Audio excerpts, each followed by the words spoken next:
Assalamualaikum warahmatullahi wabarakatuh. Perkenalkan, nama saya Arya Suri. Pada kesempatan kali ini saya akan menjawab pertanyaan soal UAS mata kuliah ekonomi pembangunan pertanian. Pertanyaan pertama, apakah sebenarnya permasalahan pembangunan pertanian di Indonesia? Permasalahan perekonomian pembangunan pertanian di Indonesia yang pertama adalah penurunan kualitas dan kuantitas sumber daya lahan pertanian. Yang kedua, terbatasnya aspek ketersediaan infrastruktur penunjang pertanian yang juga penting namun minim ialah pembangunan dan pengembangan waduk. Masalah yang ketiga, adanya kelemahan dalam sistem alih teknologi. Masalah keempat, terbatasnya akses layanan usaha terutama di permodalan.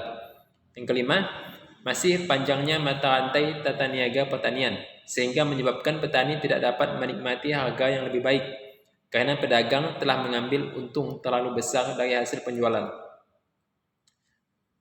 Pertanyaan nomor 2, bagaimana solusi pemecahan masalah pembangunan pertanian tersebut?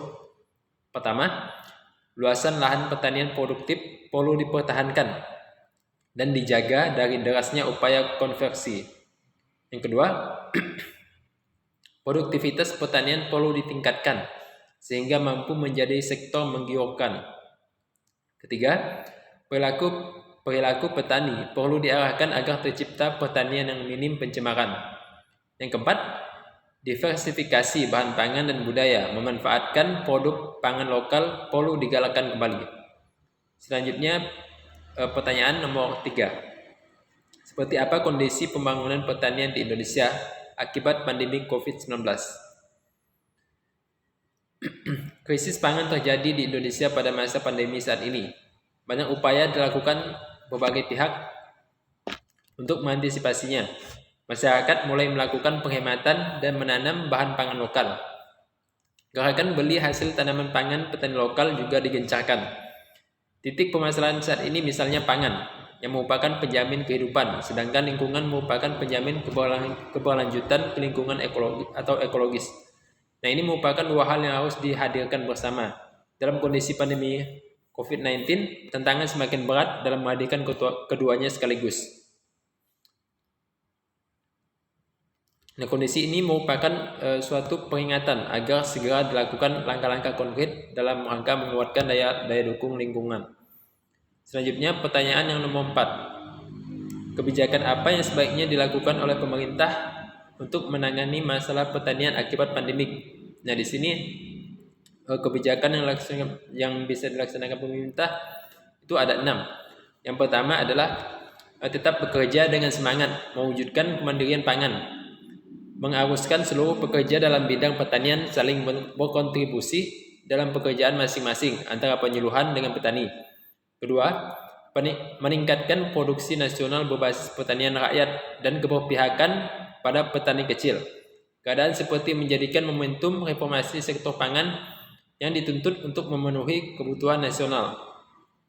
Ketiga, optimalisasi lahan dan pekarangan dengan tanaman pangan untuk kebutuhan rumah tangga.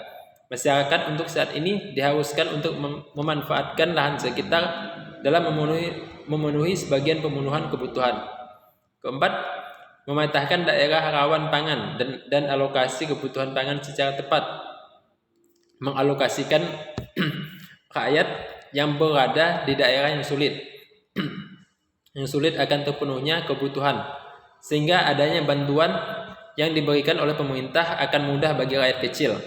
Kelima, menciptakan efisiensi rantai pemasaran produk pertanian dan berpihakkan pasar pada petani dengan memfasilitasi kerjasama antara petani dengan produsen melalui pengantaran berbasis online.